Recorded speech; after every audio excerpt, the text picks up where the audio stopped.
Hello and welcome to Novara Live. Apologies again for the slightly late start. You know we're working on a new system here, and as I've told you before, sometimes things have to get worse before they get better, which could be the story of your party.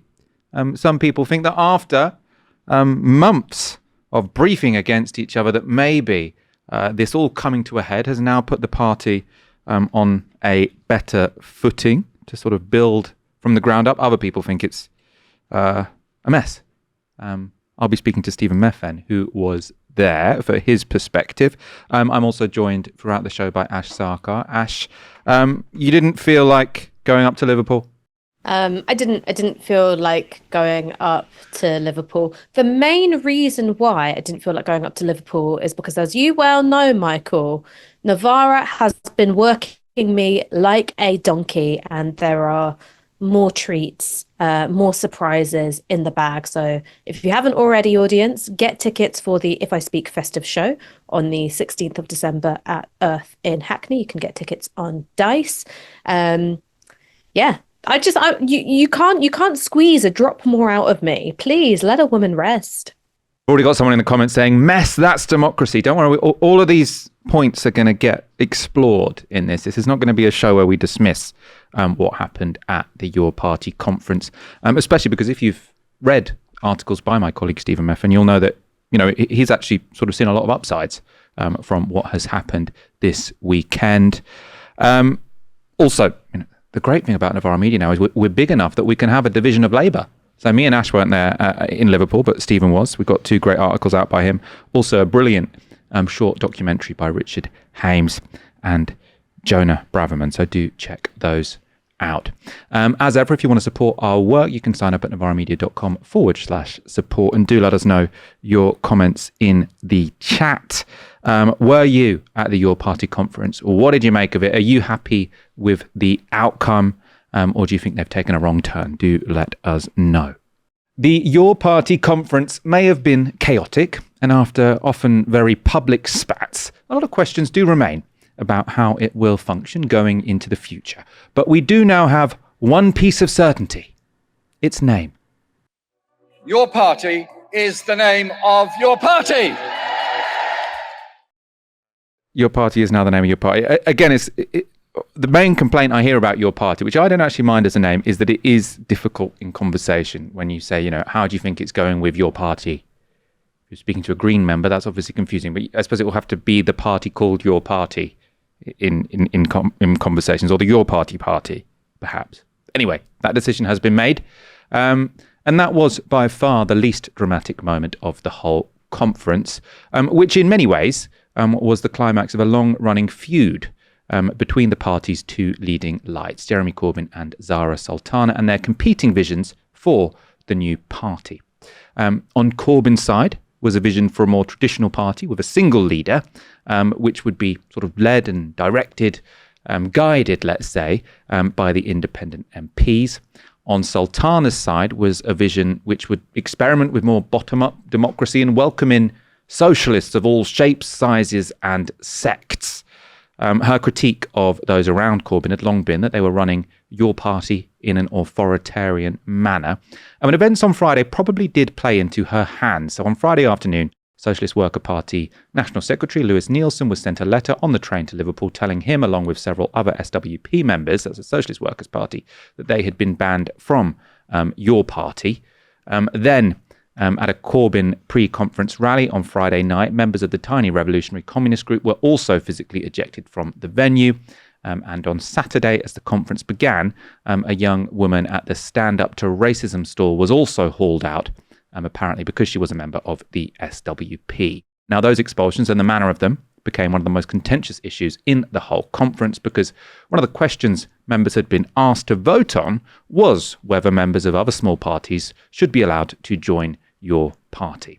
Now, Jeremy Corbyn himself didn't actually publicly pick a side on this one, but his close supporters did. Former Unite General Secretary Len McCluskey spoke to my colleague Richard Hames. If you want to join Your Party, you can't be a member of another political party. That's pretty simple and straightforward to me. Now, there are comrades from the SWP, the Socialist Party, maybe a number of other, the Workers' Party, who say No, we should all be together. And in those circumstances, that'll have to be sorted out. Entryism is a thing of the past. You're talking to someone from Liverpool who lived through the militants and who was very close to militants, still close to the Socialist Party, but they are their own party, democratic centralism, their own structures. To start to say, we want to now join your party, where Jeremy Corbyn is offering an alternative to ordinary working people, I just think is wrong. And I'm hoping that they will see that. Zarah Sultana campaigned on the other side of this question.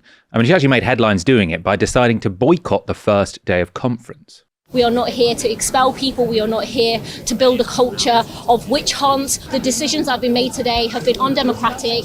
They have been imposed by nameless, faceless bureaucrats, and conference is meant to be making those decisions. Our members are meant to be making those decisions, but they've been made, from the top by appointed people, and that's not acceptable. So, I mean, this to many people looked quite embarrassing for your party, in the sense that sort of it was mainstream news on Saturday that Zarah Sultana had boycotted your party, and everyone thinks of your party as just Jeremy Corbyn and Zarah Sultana. So it made it look very chaotic. I mean, I suppose the argument that people might have found persuasive there is the fact that they were about to have a vote on whether these people should be allowed in the party, and they'd already been kicked out before that vote had been allowed to take place. Despite having been expelled, some SWP members did manage to make it to the podium anyway.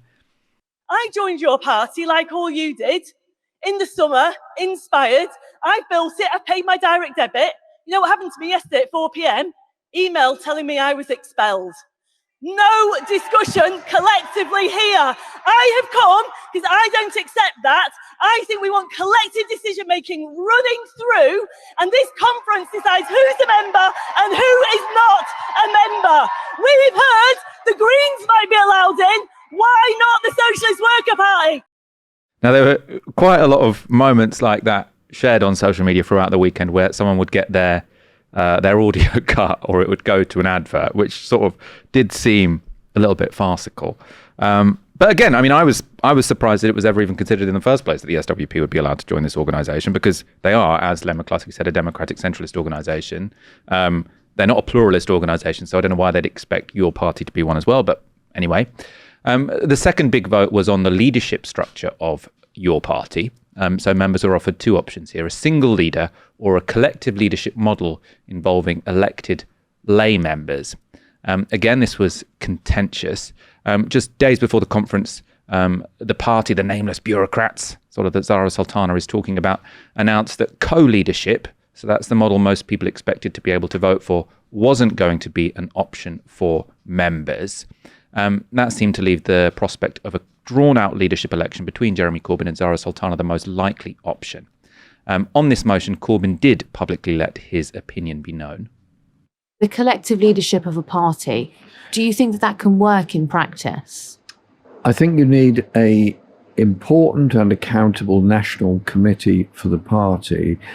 I do think they need to appoint people who are going to be the spokespersons for the party, leader, deputy, etc. I think it's quite hard for the public to grasp the idea that the sort of 10 people that run things. I think a smaller group, yes, you can.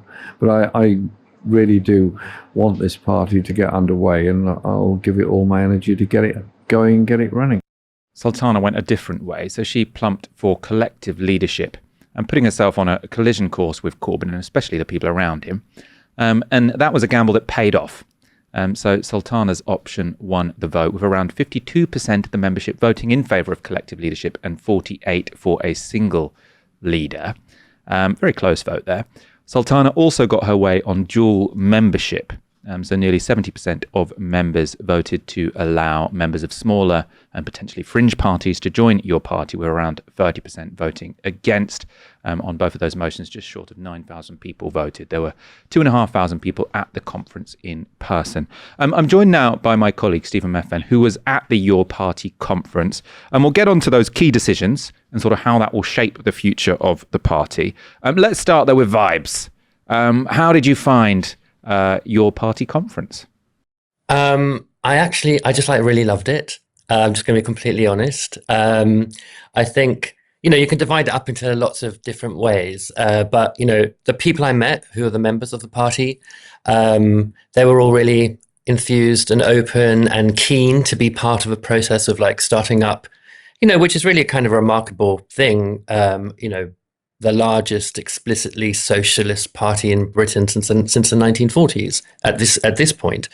That was, they were very enthused, and their enthusiasm meant that they were kind of tireless. They sat through what felt like endless debates and endless different, statements in favour or against a particular motion being put forward. They endured disruptions, and as you talked about there, Michael, the feed being cut or ads being put on as people had sort of meandered off topic or deliberately sabotaged the stage in order to, talk about their own bugbear. But, they did it. They sat through it. And then when there were the speeches, they were so enthusiastic. They applauded. There were people dancing before Jeremy Corbyn came on. It had a real atmosphere of something genuinely happening, is what I would say. Now that's talking about the members. The politics around it. Now, and this is pundit level stuff. I was obsessed with it. I was obsessed with it from the moment I got there. I was obsessed with, the camps, what mistakes were being made by what people in the camps. Was Zarah behaving ridiculously? Had Jeremy lost control of his administrators? In the end, at the end of the period, I came to, I think, a quite nuanced view about the whole lot. But it took actually being there for those 2 days, 2.5 days, really consistently, to work out what's happening. But I will say that by the end of it, I left feeling like something would happen. That something would come out of this. I have to say, I felt fairly optimistic. And I think part of the optimism was that I actually realized as we were going on, not only how great the members were and how enthused and engaged they were, but actually how canny the political operators, the figures that we're talking about here were. I think that some of the media representation of chaos and, like spats and dramas really conceals quite a lot of serious political thinking and angling, because there are two factions that have very different visions, maybe not very, but fundamentally different visions of what your party should be. And I think that really came to the fore this weekend. So yeah, it was all fascinating. I'm really, really glad I went.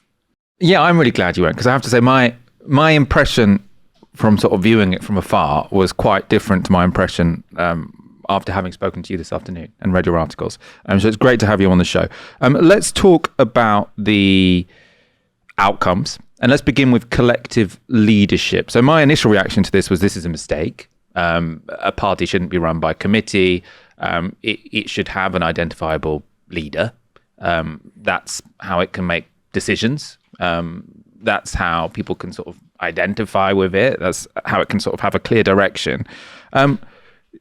From speaking to you, I know you're more open to this than sort of my initial response. But let's actually begin with a more basic question, which is, how is this going to work? What have your party members voted for? All right, so they voted for a collective leadership model, and the only other option was a sole leadership model, with the expectation that Jeremy Corbyn would have then taken that, and that was rejected by the members, and they decided that actually what they would prefer is something that involved more democracy, the kind of democracy that they've been promised since the beginning of this whole process. So they went for the collective model. Now, the collective model will involve 20 members of a central executive committee. 16 of them will be lay members elected from the membership, and 4 of them are reserved for people who hold public office in some way. So that could be MPs, it could be mayors, it could be councillors, like anybody who holds some kind of public office can occupy those. Then there will be, from amongst them, there will be 6 kind of officerships. There'll be, like treasurer, secretary, spokesperson, so on and so forth, and there'll be a chair and a deputy chair. So you have, and then I think the chair, deputy chair, and the office holders will do the day-to-day running of the party. So you have there quite a structured thing, and I know some people were sort of thinking oh, it's just going to be randoms who don't know what they're doing. No, because these people will have to win elections for these positions. And what that means is that they'll have to have support from within the membership. So I think what you're really likely to see are established organisers taking on these roles. And I think especially for roles like the chair and the deputy chair and the spokesperson, probably they're going to be some quite well-known heavy hitters, I would have thought. So I don't think it's just going to be someone, who's just been selected, kind of at random, put themselves forward and been picked, who's going to end up being the chair or the spokesperson, because obviously that's just not going to serve the party. It's going to be better if it's somebody who has some political experience, also some media experience, sort of representing the party going forwards. I think there will be lay members on the committee. I just don't think there'll be the, sort of when I say lay members, many of them will be lay members, but I mean, there will just be some ordinary members, let's say, who aren't particularly well known for organizing or anything like that, who will find spots on the committee as well, because they'll run grassroots campaigns, perhaps on particular issues. So it's not the sort of committee that I think some people had in mind when they reacted, quite abruptly to the announcement of, just anybody would be on it, and then they'd all have to get along. It doesn't mean that it won't be political. It will be political. I mean, it should be, because it's a political party.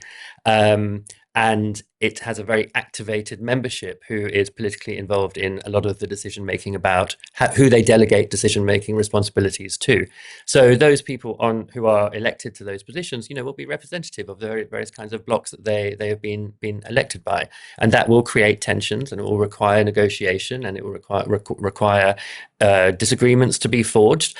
But I don't think that there's anything, except for example, if you happen to get some intractable individual, or you find that you've got very, very different kind of people with very, very different political backgrounds or ideologies just constantly clashing. But then I'm sure that there will be some mechanism by which there can be some escalation of those disagreements, or something going back to the members again.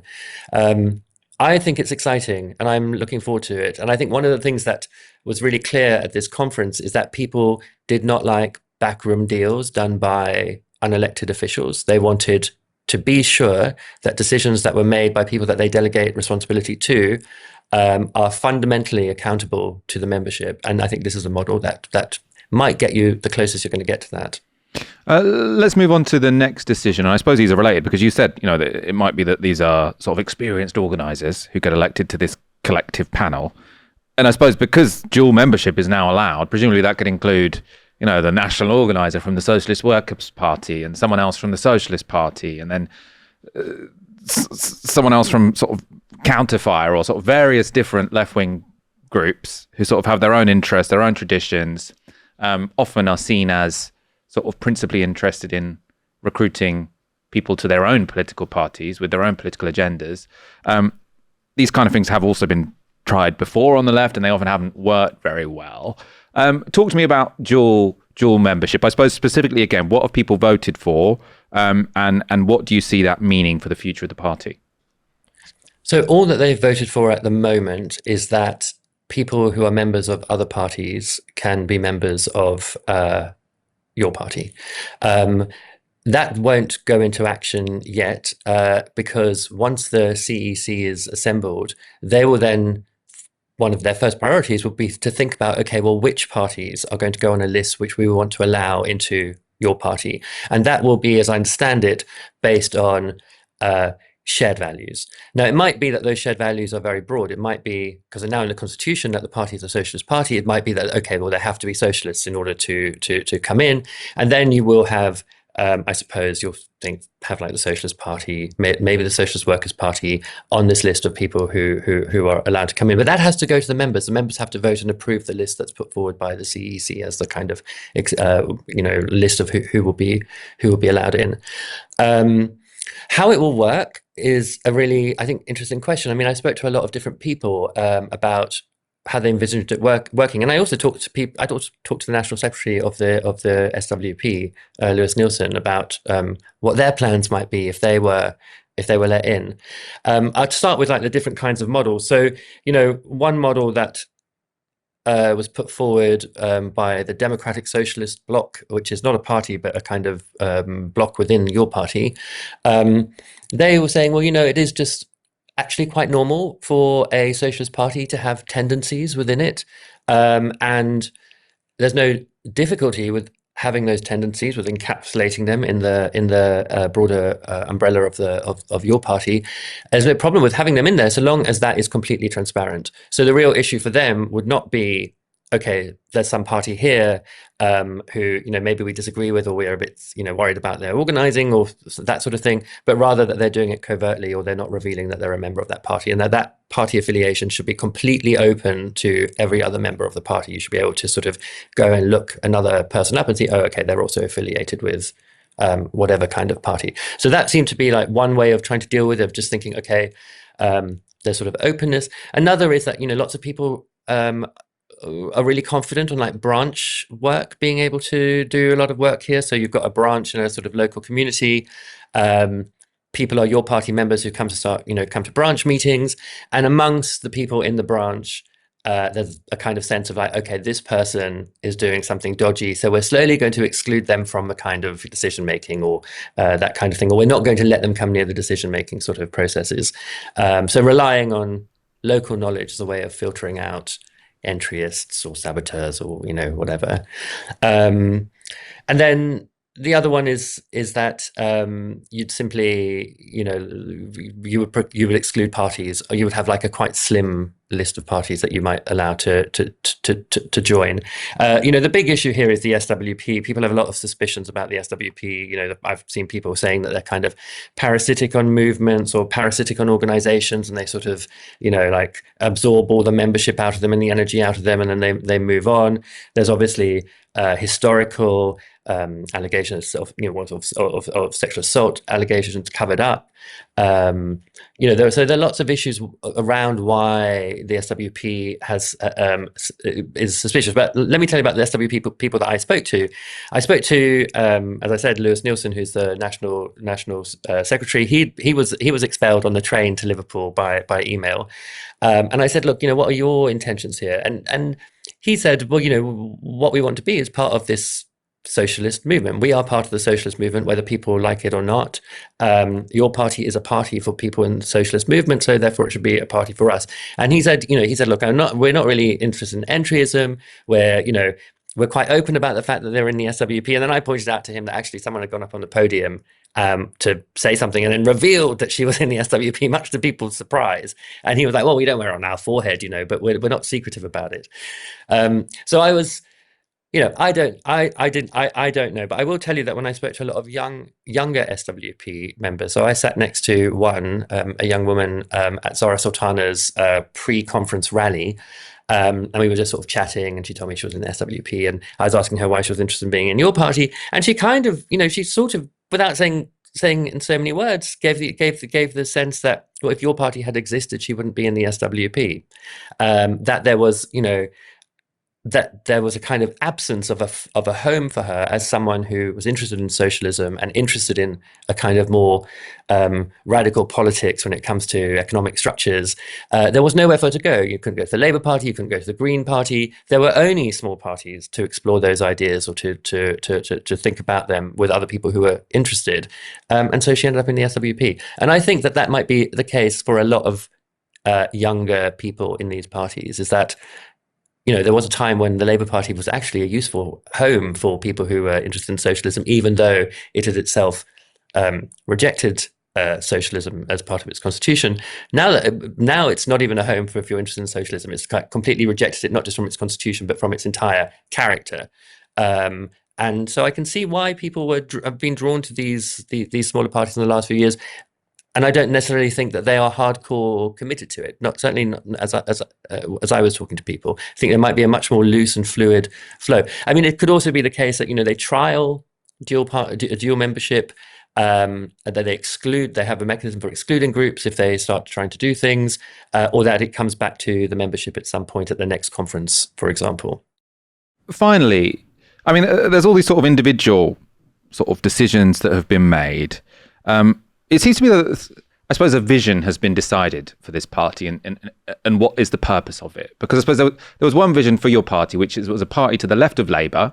It would use the sort of charismatic leadership of Jeremy Corbyn, who's got great name recognition, to put pressure on Labour from the left in an electoral way, sort of maybe stand in all constituencies or stand in a few constituencies, maybe make an agreement with the Greens, and for the next general election be a force that could basically draw Labour to the left. It seems to me that a different vision of the party has been decided upon, which is for it to be much more of a revolutionary socialist organisation in the traditional sense, where sort of it's not really that interested in appealing to the general public. It's to some degree trying to, I suppose, create the society it wants to see, which is radically democratic, lots of sort of delegation where you've got committees controlling MPs or sort of enforcing their will on the MPs, and that it's a different kettle of fish, and that's legitimate. But if what someone wanted was a party that's to the left of Labour, a bit like sort of Labour when it was led by Jeremy Corbyn, where it had a sort of left social democratic politics, this is something else. And maybe it's a longer term project, but it's not a left of Labour party to seriously contest the 2029 elections. It's a much longer game, which actually is much more in sort of the spirit of traditional far left activism than, I suppose, a populist left, which we've seen grow, especially since 2010 across the world, 2015 in the UK. What do you make of that? I don't think so. I don't think that's right. I think there's obviously socialism is at the heart of the party. It's describing itself as a socialist party, so therefore you would expect there to be socialist policies. But those come in degrees. There will be more sort of hardcore socialist firebrands, and there will also be more moderate versions of it. And again, the membership will decide what the policy platform is that they want to put forward. I think that it is certainly true that there is a part of the party which is not just interested in electoralism, which is also interested in community building, in working in local communities and building memberships there, that kind of thing. But I think electoralism is very much, electoral success is very much still on the page. Whether they'll be there in time for 2029 is a different story. I think they almost certainly won't be able to field many candidates at the local elections, but then I think that the party will put its weight behind independent candidates that are sort of ideologically or policy-wise aligned. And it may be the case that happens in 2029 as well. Although I think by then, if things manage to keep going and they continue to build and they get things sorted out, and there will be lots of false starts and 3 steps forward, 1 step back, because it is a complicated way of doing things. It's this sort of maximally, not maximally, but as much democracy as possible, going to make things slower potentially.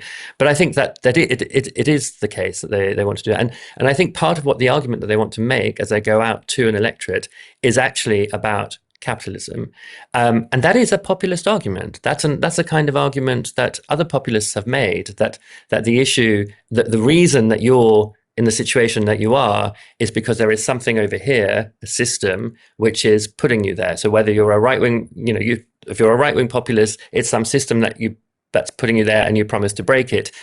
In this case, I actually believe them, and it is that system that's immiserating people, and so it has a populist message and, as it were, a theoretical underpinning for it. And I think that if they get the messaging right, so if they can combine a sort of easy messaging about what they'll achieve with kind of education about capitalism at community levels, then I think actually there could be something that gets going electorally. Do I think we're going to see a Your Party government anytime soon? I don't. Do I think that they might have a political impact on the electoral scene in maybe by 2029? I think that's really possible. Stephen Mefen, thank you so much for joining me. If you want to hear more perspectives from Stephen, he wrote a couple of articles about the conference while he was there. So there's this one, where he asked whether Zarah's success at the conference means the end of Corbynism. And he also wrote one about Zarah Sultana's boycott and the role of Jeremy Corbyn's key aide, Carrie Murphy, in the expulsions that took place. And the links to those articles are in the description below. My colleague Richard Hames also put out an excellent documentary on the weekend. Here's a taster. Save this country from fascism! I would like to remind speakers that they need to remain on the subject of the motion or they will be asked to leave, I'm afraid. Who are these people who decided to come to Liverpool for this conference? And who is still left? You've been expelled. Yeah. Why? For being a member of the Socialist Workers' Party. We're all going to be kicked out. All the left is going to be kicked out. It's figuring a lot of stuff out, and that's important. The disagreements are important. To find that the debate today is all about expelling a tiny group of people, it frightens me. Okay, so this is the big vote. This is the big one. They have voted for option B, that's collective leadership. I'm very pleased about the way all the votes went. We had some massive wins with the voting on like constitution and stuff.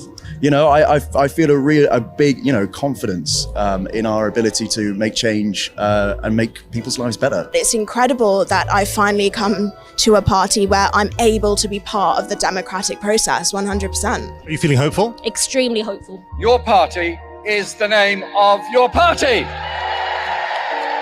Now, it's the wheels are on the road now. So the wheels are on the bus. Yeah, they go round and round all day long. All day long. I don't know. It's hard. What even is democracy ultimately? Ash, let's bring you in. Thank you so much for your patience. But it was great to get sort of Stephen's perspective on the ground, especially as, it's a bit of a corrective to, I have to say, my impression sort of from watching from afar was largely negative. Stephen, who was actually there, has a much more positive impression of what happened over the weekend. Where do you stand on all of this? Can I be really annoying and say that I stand right in the middle? I'm one of those disgusting little fence sitters. The reason why is this. The first thing is that I think that there are opportunities that come with a collective leadership model. So this means turning away from the kind of Brexit Party or Reform Party style model of hyper leadership, which was sort of at the beginning when this project was being built around, two very famous figures with massive followings. That did seem to be the direction of travel. There are opportunities that comes with saying, no, we're going to do a collective leadership model instead. Not least, you have the opportunity, whether or not this happens, but the opportunity to build up a new cadre, a new generation of leadership, which is one of the things that Corbynism really failed to do, right, in quite a pronounced way. And that's because, of course, the Labour Party is so bureaucratic and factionally bloodthirsty. So that is an opportunity, but there are trade-offs that come with it. One of those trade-offs, I think, is that when you have a collective leadership model and a membership of 50,000 members, as opposed to a solo leadership or dual membership model with, say, leadership model with 100,000 members, is that it's not going to be the poll climbing electoral contender that, say, the Green Party has become. Again, that's fine if that's what you want. The PTB, the Belgian Workers' Party, was founded on a principle of very patient growth, and now has something like 15 representatives in the Belgian Parliament, and has a real emphasis on alignment and doing the work and not just trying to give birth to an elephant straight away. You can have parties that do that. There are other socialist parties, other Marxist parties that do that and have found some kind of success. There are, I think, reasons to be concerned or cautious or skeptical or inquisitive. And here's what I think they are. I think that so far, the kind of political culture which has been modelled in your party has been really quite toxic, quite frankly. And this is a product of leadership decisions first and foremost. That is why your party was birthed in a context of extremely low trust. You had these backroom factional battles between Team Corbyn and Team Sultana. You had unilateral moves on Zarah Sultana's part. You had really relentless negative briefing seemingly coming from Corbyn's team. That is a bad place to start a party, because also what it sets from the top down is a culture of, zero sum, a lack of collaboration and consensus finding, and the use of some quite underhand tactics. Now, Corbyn at the end of this weekend has seemingly lost quite decisively, and the collective leadership model may be something which inhibits the ability for a small number of dysfunctional individuals to stymie the whole project. It might also actually bake it in. And this is where I'm actually not in favour of dual membership, right? I'm not in favour of dual membership. The reason why I'm not in favour of dual membership is that it means that you've got small parties which don't have a good track record of either building their memberships or creating a good political culture, or even doing important and useful base building work. They get to try and take over a ready-made machine that comes with 50,000 members attached. And I think that the dual membership white list, which gets to be decided by the CEC, which is goes back to the membership. I just think that it's going to create an even more factional, inward-facing culture. And I think where you do have a dual membership model, it means that the real process for candidate selection for things like the executive committee disappears into other organizations. So the real process for finding, very talented, individuals who don't come from groups which, habitually get represented in politics, people who can speak to experiences which are, more in line with the class that they're trying to organize, that actually, what matters is getting picked for a slate in another organization because you're going to run a slate. So it sort of disappears the democratic process into somewhere else. And I've seen people say, oh, well, factions and tendencies, they're in every left-wing project. That's not actually true. So again, looking at the Belgian Workers' Party, it's a very low tolerance for factions and tendencies. It's very much a case of this is going to be your political home. There's a huge emphasis on discipline and alignment. And for that reason, there's tiered membership. You don't get to participate at every level right away because you kind of have to pay your dues before you get there. The Greens are obviously hugely democratic. In my opinion, I think a bit too democratic. I don't think you need leadership elections every 2 years, but that's just me. But it doesn't have a particularly factional culture. It's not like something like the Labour Party where, every CLP meeting is like the Hunger Games. The DSA, on the other hand, the Democratic Socialists of America, is a really factional beast. There are different models, but I don't think that factionalism is necessarily inevitable. I just think it's kind of inevitable with the model that they've chosen. And I suppose there's one last thing that I've been thinking, which is, there are fireworks outside my window. At first I thought something exploded, but it was a firework. Here's something which I've been thinking about. I wouldn't be surprised if more of the Independent Alliance MPs ended up leaving. The sort of party discipline or the collective discipline which has been enshrined in your party's constitution is at odds with some of the things that Shocker Adam has said. He said, look, I wouldn't follow your party whip if there was a vote, for instance, on banning landlords. And you can see the logic, not necessarily just talking about the policy issue and where his own interests might lie, but you can see the logic in terms of Shocker Adam and Ayub Khan and, previous your party MPs like Adnan Hussein and Iqbal Mohammed. They made it to Parliament without a party machine behind them. They had the networks in their communities and those networks turned out to get them elected. So they might be thinking, well, why should I be disciplined by the whip if my own political calculus has got me this far. And again, it's fine for people who are supporters of your party to be like, actually, we don't want these MPs.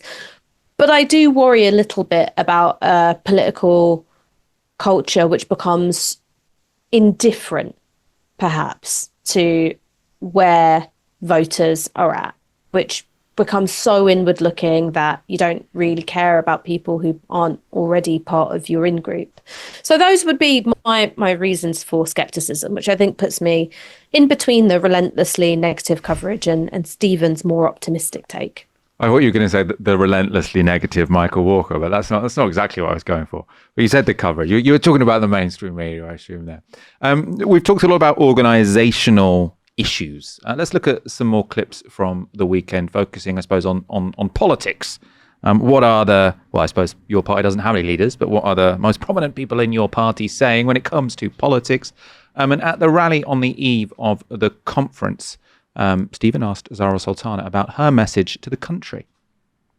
What would be the top 3 policies that you would take to the country, whenever that is? The policies are about redistributing wealth and power. We are talking about a super rich minority in this country that have seen their wealth travel since 2010. We have 50 rich families who hold more wealth than half the country. So we need a wealth tax, but we also need to nationalise the entire economy. Obviously, like I said, utilities, transport, energy are important, but we need to look beyond that. We need to look at the banks, we need to look at construction, we need to look at the entire economy. And also, the fact that this Labour government is happy to continue with PFIs, I know that I speak for the entire movement, our NHS and public hands, everyone.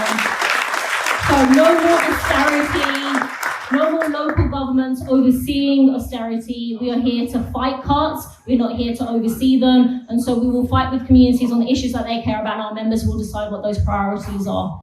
Now, as you know, I'm a very boring social democrat, so I don't want to nationalise the entire economy. As Aaron pointed out, this is actually to the left of Vladimir Lenin after 1921 and the new economic plan. If you've nationalised the entire economy, that is a very, I think, extreme form of full communism. But anyway, maybe I'm not who that message was directed towards.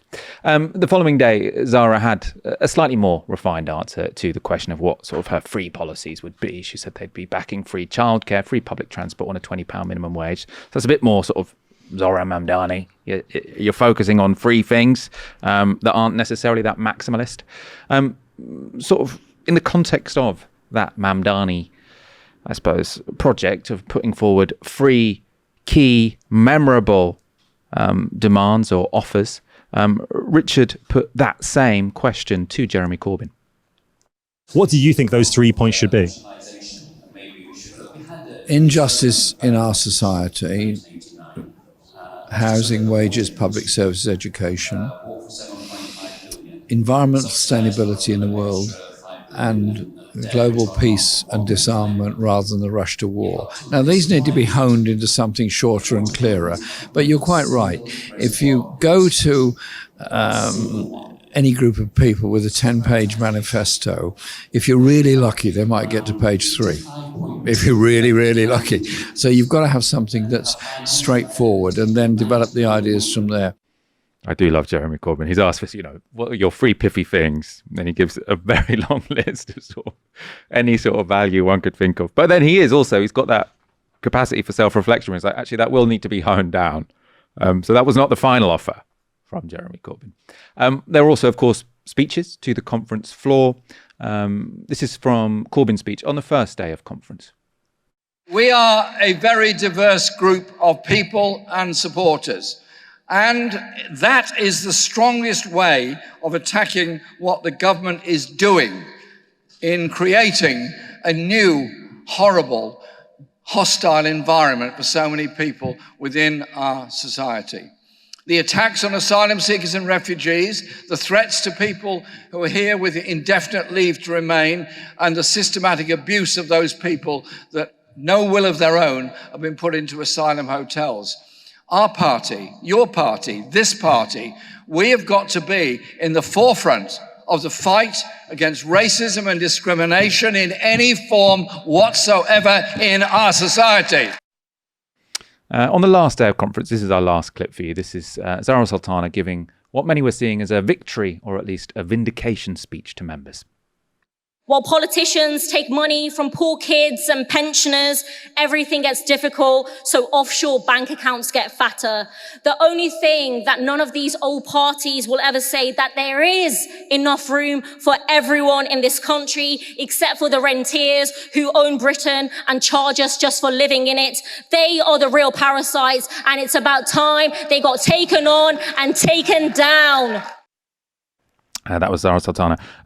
Ash, I don't know what you made of, I suppose, the exchange I had with Stephen, where I was saying, to my mind, it seems as if this party has decided to be something other than what I think sort of the initial offer was. So, I mean, maybe people interpreted it differently, but when it first got announced, to me, it looked like it was going to use, the figureheads of Corbyn and Zarah Sultana to be an electoral force in 2029 and offer, probably left social democracy, really, be a kind of left populist party. All the left populist parties, they offer something like left social democracy. They don't actually really talk about capitalism very much. They definitely don't talk about nationalising the entire economy.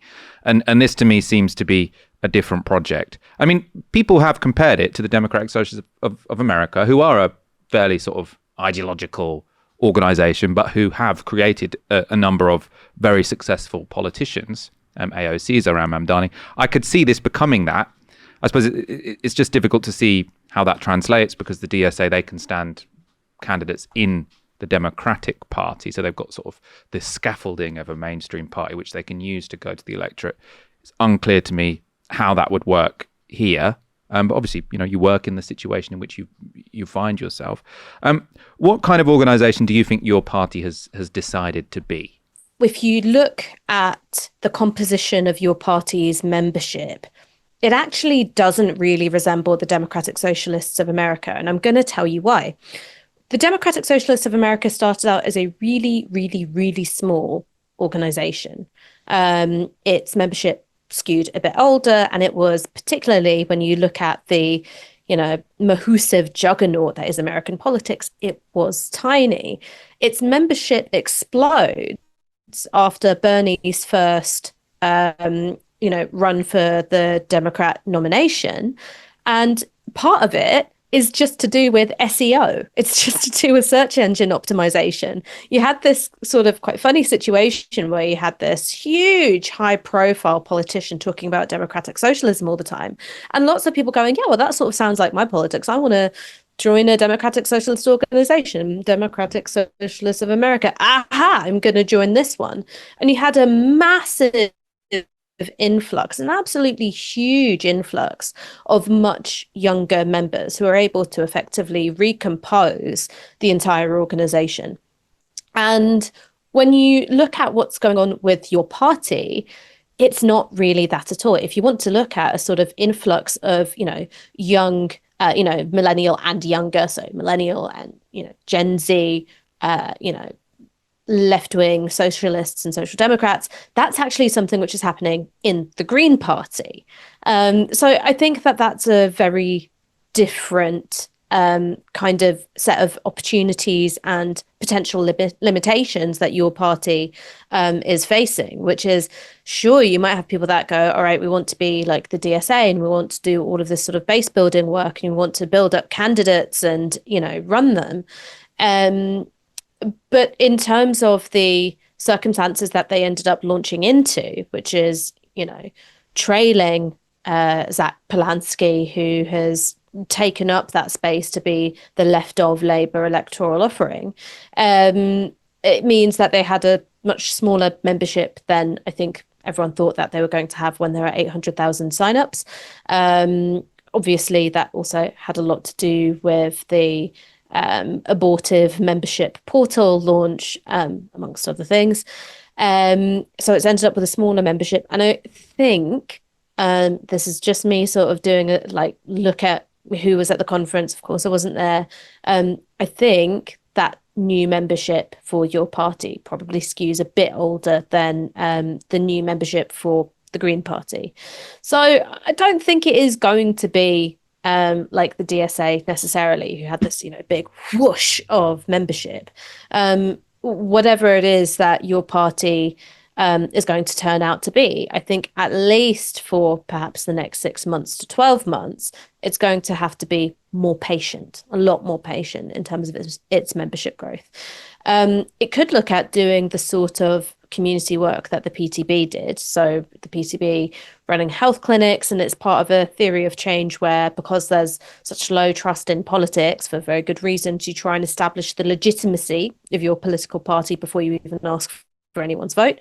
But again, the PTB has a really different kind of political culture. The kind of indiscipline and dirty laundry airing and factional bloodletting that has defined your party's launch would never be tolerated in the PTB. So it does, whatever organisation people want your party to be, I think that left of Labour electoral space, at least for the next couple of years, it looks like it's been taken up by the Greens. I don't think it has that huge influx of, a younger membership that really defines the DSA, and it doesn't have the sort of discipline and alignment of the PTB, the Belgian Workers' Party. Something really has to change about its political culture. Now, the fact that you've had this huge disempowerment of the founding MPs, that could be an opportunity to transform that political culture for the better. But I remain sceptical because of this dual membership issue. So the fact that you have these, small socialist parties with, I think, often very dysfunctional political cultures, they've got the opportunity to sort of come in and impose their style of doing things. I'm largely on a similar page to you. I suppose, though, the positive vision or the optimist take here is to say lots of the toxicity actually was down to the fact that this party was launched. It was this sort of messy situation where it didn't say, we've created this party, these are the rules, and you're welcome to join it. It said, this is a party which at the moment is completely unformed, and you're going to get to decide what it is, while there were people making decisions. So they had set it up in a way where all the decisions which were made sort of seemed illegitimate because they told people this was a radically democratic movement, and then they kept making rules. For example, kicking out the SWP, which I personally completely agree with. But if you've called yourself a radically democratic movement where everything's going to be decided from the bottom up, and then you make sort of unilateral decisions, then clearly that's going to create a lot of hostility. And presumably one of the reasons why all the conflicts sort of burst out into the public, because there were no constitutional internal mechanisms to resolve those conflicts. So I think the bullish case on your party is that now they have a constitution, they can work these things out internally through proper constitutional mechanisms, which means that it won't constantly sort of bleed out into the public sphere, disillusioning everyone and looking somewhat embarrassing. I do think that, my view is that a decision has been made, well, consciously or otherwise, where this is no longer going to really be a left populist party. It's going to be a slow burn, kind of much more traditional, in a way, sort of revolutionary socialist organisation. But let's see. It will definitely be very interesting. I suppose a final thing, Ash, from you. We've sort of talked about Zarah Sultana a number of times on this show, and talked about what I think we both interpreted as missteps. So sort of launching that portal unilaterally that people joined, I suppose launching the party unilaterally without telling Jeremy Corbyn. It seemed like there were a lot of rash decisions made, which to me put into question her political judgment. Speaking to Stephen today, there is a different interpretation here, which is that she has very expertly outmaneuvered the people around Jeremy Corbyn, in particular sort of Carrie Murphy, who's his sort of key ally, who may or may not have been trying to freeze her out. And she now, against all odds, let's face it, stands victorious in that your party is now shaped in her vision. She is the person who, in the first sort of big democratic votes in your party, has come out on top. And maybe she's maybe what we've witnessed here is actually sort of a number of acts of political nous that we just misunderstood at the time. What's your view on that? So the first thing, when it came to the unilateral launch of the party, so announcing that had launched, and herself and Jeremy were co-leaders, I was like, that is a big move. It's going to create an awful lot of bad feeling. But ultimately, if the existence of your party is going to exist in this liminal threshold space forever because of, Team Jeremy's indecision, then it's a big swing that pays off. The thing which I thought was rash, and I still think is rash, was the launch of the membership portal, because she feared being sidelined by the Independent Alliance group of MPs, because I think that it would have been better to wait until the membership came into play, because as we've seen from how this founding conference has gone, she's the person who is much more in touch with the mood and preoccupations and priorities of your party's membership, much more so than Team Corbyn. I think part of that is to do with the desire for a new generation of political leadership. But also, I think that she really understood the depth of betrayal that many people felt through those years of Corbynism. And when you had the expulsions on the first day of your party conference, I think that turned a lot of people off of Corbyn because it reminded them of what they went through in the Labour Party. So I think she's been a very astute reader of all those things. But the consequence of that membership portal launch and the really acrimonious public disputes that it catalyzed between Team Zarah and Team Jeremy. The consequence of that is that you don't have a party of 100,000 members, you have a party of 50,000 members. So I think that it's unfair to refer to her as, oh, she just wants to be queen of the ashes, which is something which has come from sources close to Jeremy Corbyn. I think that's unfair. But there have been, I think, measurable, tangible consequences to pursuing that set of tactics. Now, I also see how that set of tactics, which emerge in a context which is, at least half of that is, Jeremy's own creation. But I think that the consequence of it is that you have a party of 50,000 members. In terms of what you were saying, Michael, about, this isn't going to be a left populist party, is, look, I agree. I agree that from what I can see is that it's not going to be a left populist party. It doesn't mean that it doesn't have political value.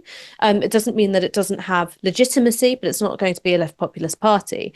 The thing that worries me sometimes is that from what I've seen in terms of how disputes are handled, and Zarah, I think, has been the model of this, is that there's a tendency to turn strategic differences into matters which are polarized by morality.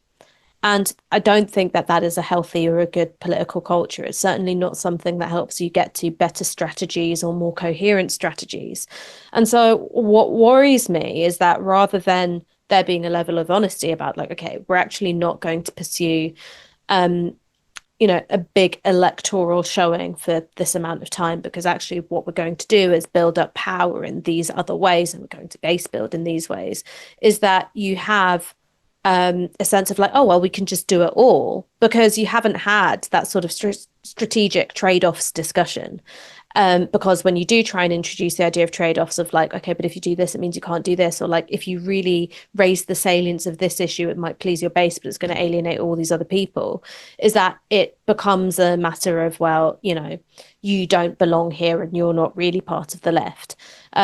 So I do worry about, I know I've been going on about political culture all night, but I do just think that that's the biggest internal threat and internal obstacle to your party's potential success. Let's wrap it up there. We spent the whole episode today on your party. I was thinking of talking about the whole row about whether or not Rachel Reeves lied.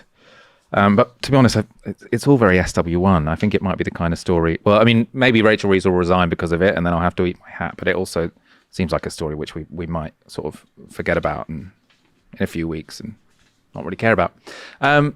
If she does resign, we'll have to do another segment on it, I suppose. Ash, thank you so much for joining me this evening. Thank you so much for having me. And Michael, I've got to say, that charcoal grey marl jumper that you're wearing, love it. Very tasteful. I know my partner picked it out for me in Uniqlo. Someone last year actually said, you know, from watching the show, you've had a real glow up, and I was like, yeah, I took my partner shopping with me, and now apparently I look a little bit better.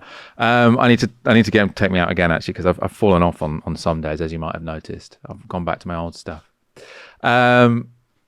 Ash, again, thank you for joining me. Thank you to Stephen for joining me earlier. Thank you, everyone, for tuning in. Come back tomorrow for another live stream from 6 p.m. For now, you've been watching Novara Media. Good night.